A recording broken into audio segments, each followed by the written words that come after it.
Para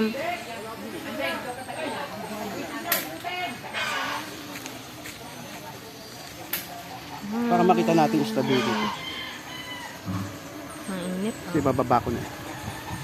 Sige, baba. Bababa ko na. Aabante yan muna bago sa kusang bababa.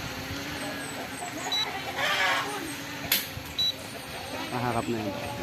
Dito siya babagsak. Medyo lumayo ka dito siya.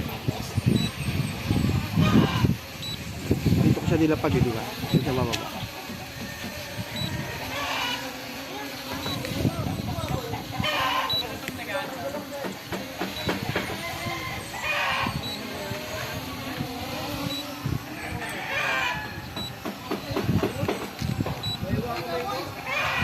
Ayan tayong dalawa. Ayan tayong dalawa. Pag bumagsak ng saman. Ayan tayong dalawa.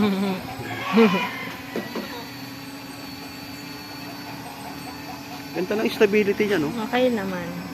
Steady eh. Baba mo ng init.